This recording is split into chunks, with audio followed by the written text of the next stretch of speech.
Beijing, ancient capital, modern metropolis, the home of emperors and the heart of a great cultural tradition. Beijing, old and sedate, young and dynamic, a modern open city on the fast track to reinventing itself. Beijing, where two worlds mingle. Being Beijing is experiencing the life, seeing the sights, sampling the culture. That's being Beijing.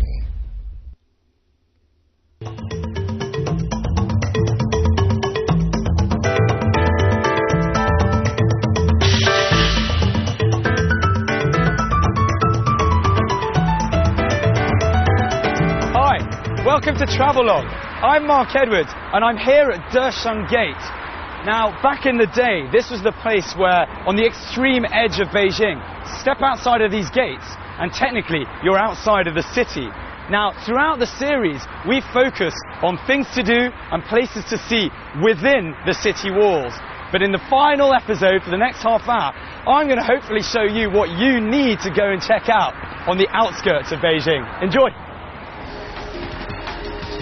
Beijing is the political, educational and cultural centre of China. Split into districts, the capital city today stretches far beyond its city walls into what are called its counties. By the gates, located at the edge of what used to be the city proper, there are transport hubs from where eager Beijingers and tourists can set out for destinations within Beijing as well as around its outskirts. Back in the past, each of these gates served its own particular function. It was through Desheng Gate, for instance, that victorious troops made their return to the city, while Anding Gate was where they set out on expeditions. I was doing things a little backwards by heading out of Desheng Gate to go and explore some of the gems to be found on the outskirts of the city. Maybe I'd somehow return victorious through Anding Gate, or simply be happy with some astute tourism.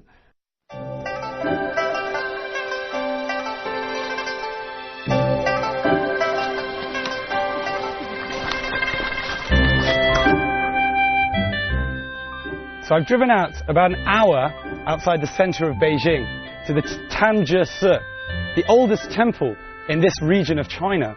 So old, in fact, that they actually say, first came the Tanje temple, then came Beijing.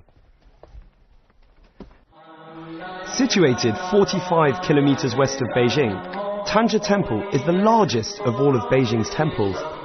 With a history of over 1,600 years, it is one of the most important holy sites in the capital.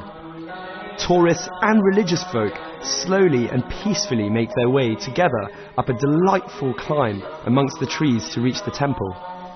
This place is a must-see for anyone with a love of Chinese temples and dramatic mountain scenery. Or even if you're just looking for a chance to relax in a peaceful environment. That said, try and avoid coming here on the 1st and the 15th days of the lunar month, as that's when the temple is overflowing with people coming to worship and burn incense. Unless, of course, big crowds are your thing. Personally, I was quite happy visiting on another day when the crowds were sparse and I was able to lethargically take in the sights. It really is an ideal day trip if you want to get away from the hustle and bustle of a big cosmopolitan city like Beijing. And spending some time in Tanje Temple, or its tea house in particular, helps to reinforce this feeling. It's just so peaceful here. Whether you come to pray, or simply to fulfill your role as a budding culture vulture, you will find that the trees and flowers in and around Tanje Temple are worth the price of admission alone. 35 RMB if you're wondering. An excellent time to visit the Tanje Temple is around mid-April, when the magnolias are in bloom, yielding beautiful blossoms of white, yellow and purple.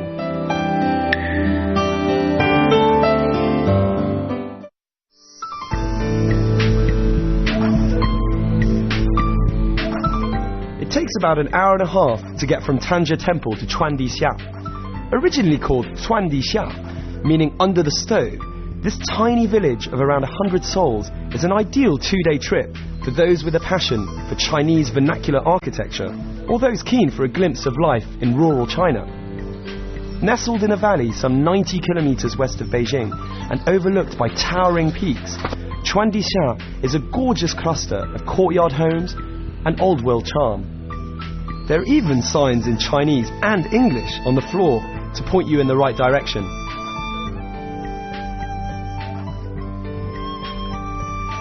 Okay, so here in Chuandixia, you will see this character extremely often scattered around the village. Now, Chuandixia stands for under the stove, and the first character is the stove character, which you can see here. Now, that's the literal translation, and you should never really literally translate anything, because in Chinese, the character is extremely meaningful. We have 4 characters within the one character. Now, this is testing my own research, and please don't call me up on this, but we do have fire here, huo, which is surrounded by a big fire, da huo, and that's above that we can find a forest or wood in lin. So we have fire with a forest, and above that xing, meaning sort of thriving. So the whole of the character it has a very good Chinese meaning of prosperity, so that there's prosperity across the village. So much better meaning in Chinese.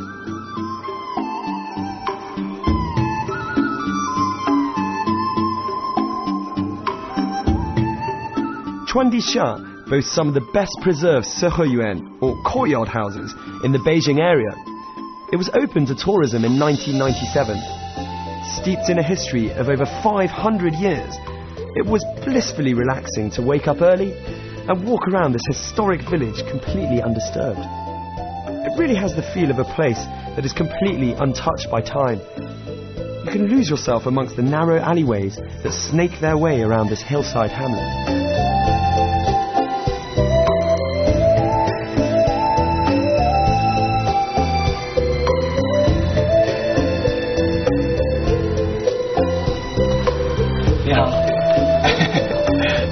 你从哪里来的吗？我是从北京市里面过来的。啊，是吗？你常常来这画吗？对，我已经来了好多天了。 The area is a magnet for artists, poets and period drama camera crews. The look and feel of the village is ideal for imbuing artists and poets with the inspiration to pen or paint some creative magic. This in turn works for the TV and film industry, who don't need to fork out major sums of money on designing expensive traditional Chinese sets, when the entire village is, in itself, already preserved just as they want it. Even some Chinese blockbusters such as Warlords, starring Jet Li and Andy Lau, have used this tiny hamlet as a setting for their film. I thoroughly recommend spending the night in Chuandixia. You won't find any 5-star hotels here, but the local food is great, the people are friendly, and with most lodgings offering basic accommodation at around 15 RMB per night, you'd be hard-pressed to find better value for money for such a unique, one-off experience. Hey buddy. Surrounded by dogs today. I finally arrived at the highest restaurant in Chuandixia, and it's coincidentally the hotel as well that I stayed in last night. Very cheap and comfortable. This is something that caught my mind earlier on when I was heading out, and I asked what it was, and it's in fact a menu, a Chinese menu. So we have all the dishes are made locally, and we have I think they told me this one was meat. One of them is that's fish. It's character for fish, and then cheeseburger, milkshake, and fries. Is that one? No idea. Can't really read them.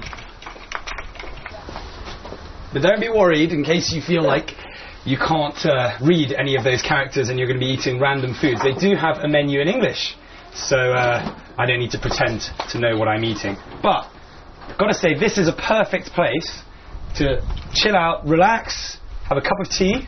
It's very kindly been brought to me. And just check out the view. Cheers.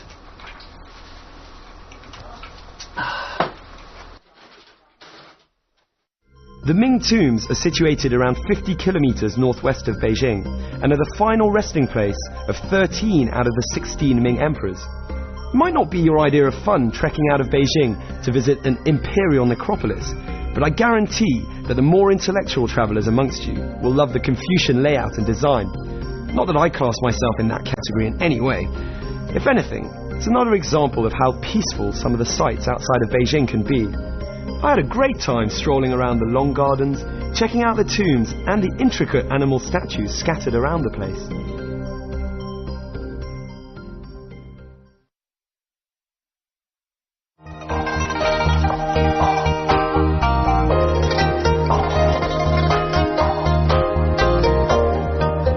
Hire car options are beginning to open up in Beijing, and for those happy to accept that laziness on holiday is not a sin, you'll be glad to hear that the majority of these come with a driver. So just sit back, relax, and enjoy the Beijing countryside. That said, don't worry if you're driving on your own. There are maps available with both English and Chinese place names. Right, it is a beautiful day today. The sun is shining and the sky is blue, and it's a perfect time to take a little trip outside of Beijing, which is what I've done. I'm an hour and a half outside, and I'm here in Huairou district. A great place to check out. There's plenty of things to do. Firstly, if you want to just relax, you come down to Yangtze Lake, take a little chill session there. Bit of culture, you can go and check out the Hongluo Temple, or do what I'm doing right now, and that's coming to the home of the Red Lantern. I'm in Hongmiao, and I'm going to see how those things are done, so and maybe even try and make one myself. Let's go check it out.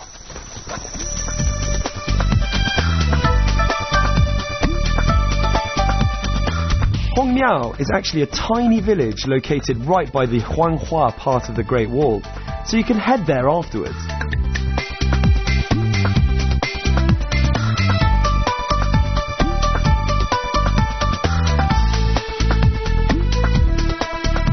Right, I've just been told there are 50 families that live in this little village, and each and every single one of them has something to do with the making of the Red Lantern. And this is where the magic happens. Let's go and have a look.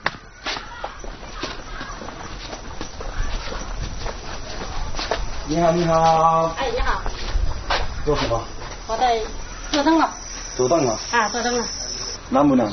不难。不难。不难。你觉得不难？那说我觉得你也可以会。是吗？对。你教我。可以。哎，行行，你教我，教我。来。Very exciting. 来。已经都流了。In Hongmiao, you can come and buy your individual red lanterns, or even make one yourself as I did. Despite getting glue all over my hands, and generally looking as though I was born with no dexterity whatsoever, the experience of making my own lantern was fully worth the short stop on my way to Huairou's Rainbow Trout Valley.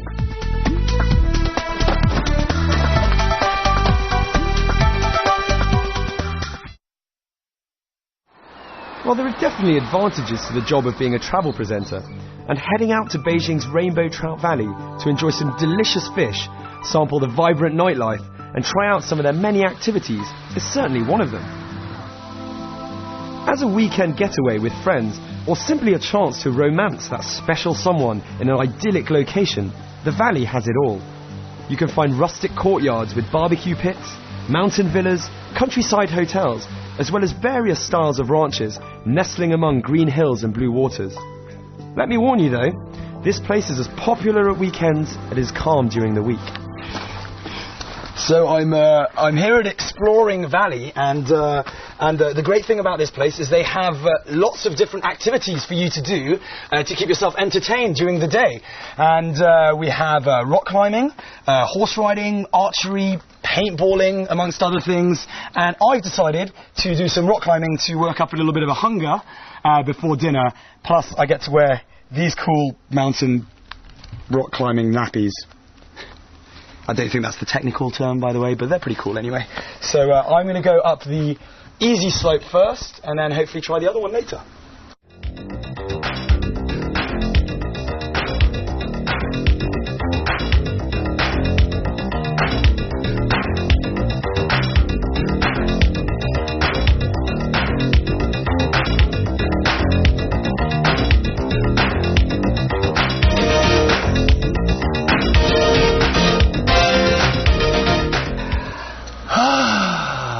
Take some sun in. Whew.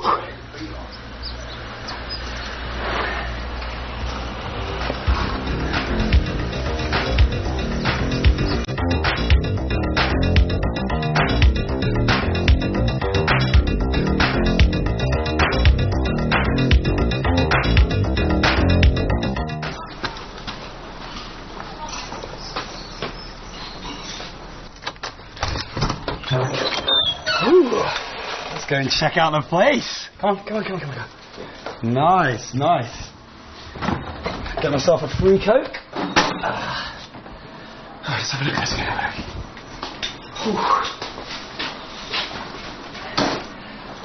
Tiring day. Now, this is one of the perks of the job, is I get my own place for the night. And a place like this would set you back at the weekends at about 1,200 kwai. There's 2 bedrooms, and so about 4 people can stay here. And during the week, it goes down to 700. So, let's go check out the rooms. I'm going to go with this one. Oh, bed. Oh, sorry. You gotta go.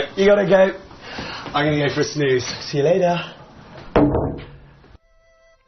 Romance is arguably top of a lot of people's priorities, but as everyone knows, the true way to a man's heart is via his stomach. Or maybe that's just me. Anyway, the real stars of this place are the trout. Don't worry if you haven't brought your fishing gear, you can still handpick your fish at all the restaurants. I just love the atmosphere here. Everyone is in really good spirits. This is the bit that I've been waiting for all day. I love the rock climbing, a bit tiring, but now we have a chance to unwind, relax. I'm in Huairou in an area called the Trout Valley, an area that never sleeps. It's a party town, and everyone comes here to have some food, have a lot of drinks, and just have a good time. I'm here. I'm joined by a few friends, and is this your first time here? Or? No, I've come here many times. Really? Yeah. Why? Such a beautiful place. What would you guys recommend in terms of food? Because I don't really know what to eat, so... Ramen is always the favorite choice. Much less. What's your favorite? Oh, it's got to be beer. Cheers. With your belly full, your head a little light from the dozens of beers, and safe in the knowledge that Rainbow Trout Valley has enhanced your reputation as a modern-day Romeo, you have to head to the Great Wall. Much like taking in the Ming tombs after Chuandixia, you do need to mix up the hidden treasures with the more famous sites. And this one you don't, and quite literally won't be able to miss. It's my favourite in and around Beijing, and it really is China's mandatory must-see site. With a history of over 2,000 years, in its heyday it was guarded by more than 1 million men. It's been estimated that somewhere in the region of 2 to 3 million people died as part of the project of building the wall. The closest section of the Great Wall to Rainbow Trout Valley is Mutianyu, situated roughly 70 kilometers northeast of Beijing. It's one of the best preserved parts of the Great Wall, and one that I find is the most friendly for all ages. By this, I mean that there is a cable car to take you up and down, if you're feeling a tad unfit, as well as a toboggan down to keep the younger generations happy. You can of course bypass any of these and make your own way up and down on foot, if you're feeling slightly more adventurous.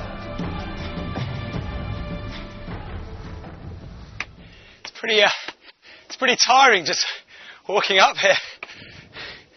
Make sure you bring lots of water with you.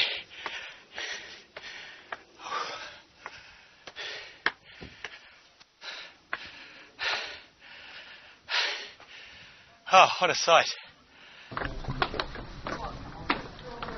I really like the Great Wall. Yeah? How great is the Great Wall, would you say? The Great Wall. Is it great? Is it great? It's very great. Yeah. It's a very great wall. The greatest part so far has definitely been the cable car, though, for these guys. So Yeah, the cable car coming up the Great Wall is exciting. Yeah. So yeah, how do you feel about coming to the Great Wall? I feel very good. It's enough fresh air. It's different from Cambodia. And visiting the wall, which is a child dream. Childhood dream. Accomplishing today. Yeah. It's nice.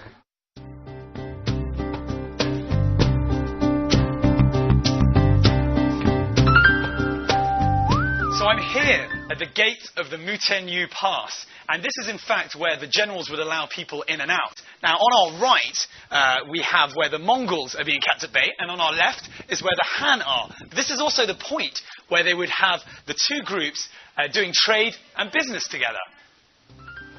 Mutianyu is also famous for having crenulated parapets on both sides of the wall, so that shots could be fired at the enemy, keeping people at bay on all sides.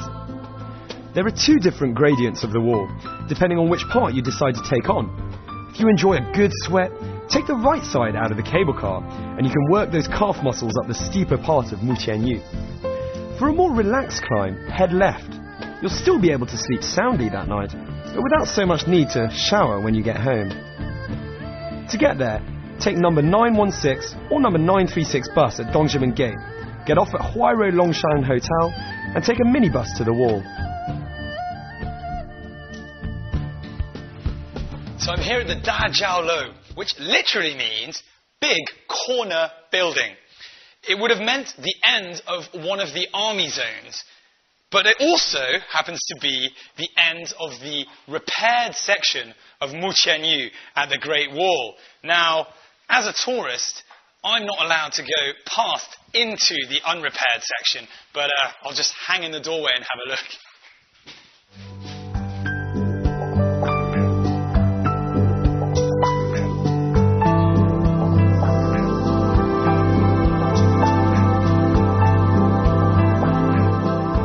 If you prefer to feel as though you've got the Great Wall all to yourself, head to Summatai. It's situated 120 kilometers northeast of Beijing. Hanging precariously onto Yanshan Mountain, it is known for its steepness, ingenuity, and uniqueness. It really is a totally different experience to Mutianyu, more serene, but also much harder work. Not for the lazy. Well, I was up at the crack of dawn this morning so that I could try and enjoy this part of the Great Wall almost all to myself. Now, Summatai is not as famous as its more illustrious cousins, Badaling and Mutianyu. However, that doesn't mean you should miss out on it. I personally think this is the most well-kept part of the Great Wall, in that it seems to have a lot less refurbishment or a lot less repairs. Now, we're right on the border of Hebei province on my right and Beijing on my left. But I've got to warn you, it's more of a tip. When you come to Summatai, it's the hardest part of the Great Wall to climb because it's the steepest and tallest. So be sure to pack some seriously solid hiking boots. Whew.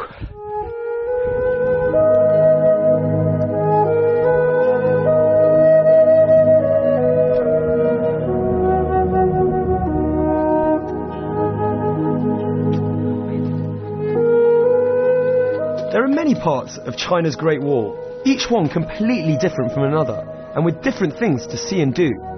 Having had a chance to visit a few, I can safely say that each is an attraction in itself. Whether you come in winter or summer, there is a different feeling at each section. I pride myself on being a good sleeper and needing lots of it, but visiting a place such as Summatai, the earlier you get up, the better. Strolling along this part of the Great Wall before the rest of the world is awake was truly an incredible experience for me. Surrounded by early morning mist, with only your thoughts as company, you feel so much closer to nature and are overpowered by the magnificence of this wonderful structure. I can only imagine what it would be like during the winter snow. Despite being a fair distance from Beijing, I thoroughly recommend sleeping over at Summatai so you can enjoy the sunrise and sunset here.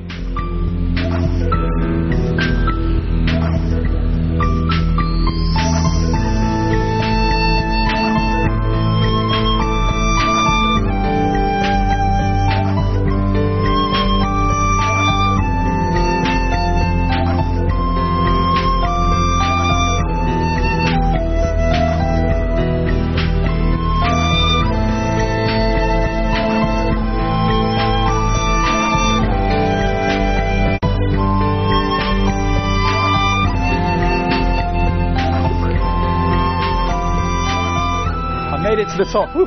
But it's time to get a little sad because unfortunately that is all the time we've got left, and we're wrapping up the Beijing series as a whole. Now, I really hope you've enjoyed your tiny little taste of what this wonderful city has to offer, from the tall skyscrapers and hustle and bustle of the central business district right down to the traditional quiet courtyard houses in Hohai, without forgetting the wonderful food, obviously.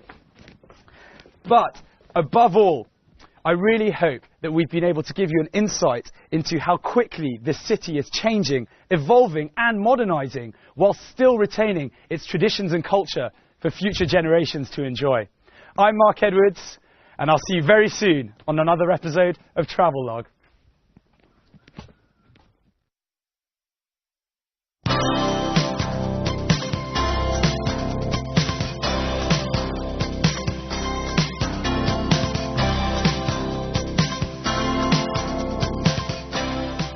If you're just looking for a chance to relax in a peaceful environment.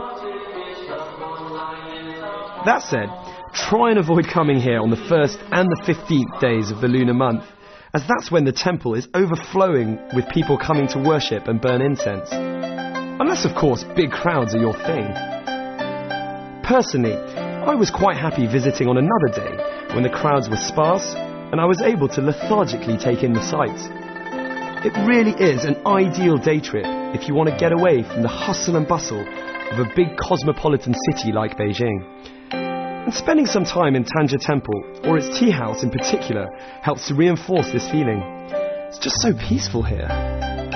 Whether you come to pray, or simply to fulfill your role as a budding culture vulture, you will find that the trees and flowers in and around Tanja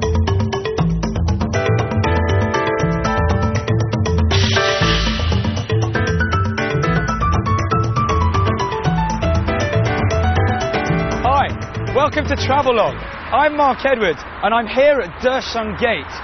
Now, back in the day, this was the place where, on the extreme edge of Beijing, step outside of these gates, and technically, you're outside of the city.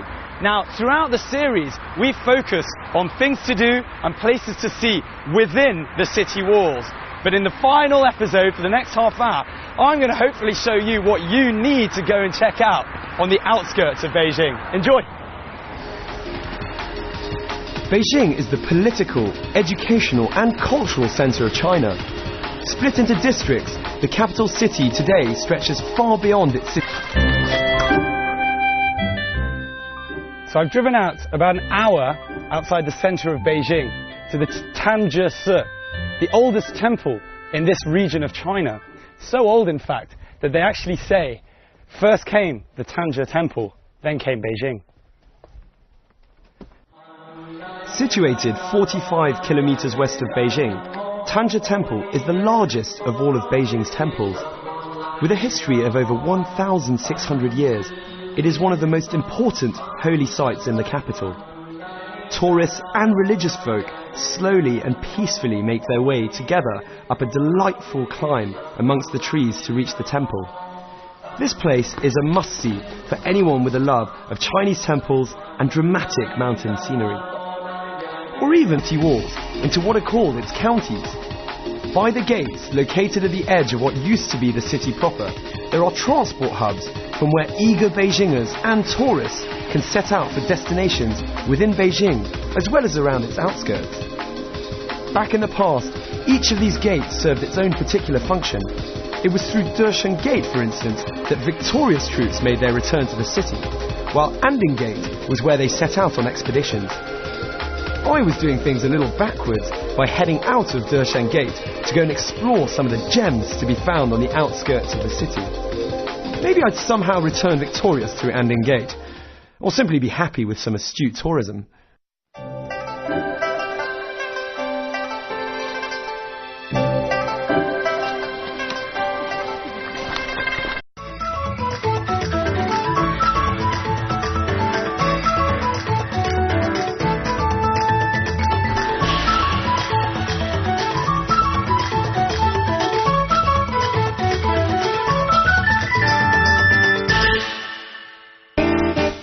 Beijing, ancient capital, modern metropolis, the home of emperors and the heart of a great cultural tradition.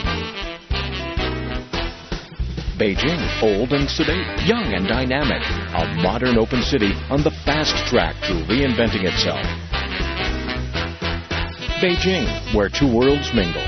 Being Beijing is experiencing the life, seeing the sights, sampling the culture. That's being Beijing.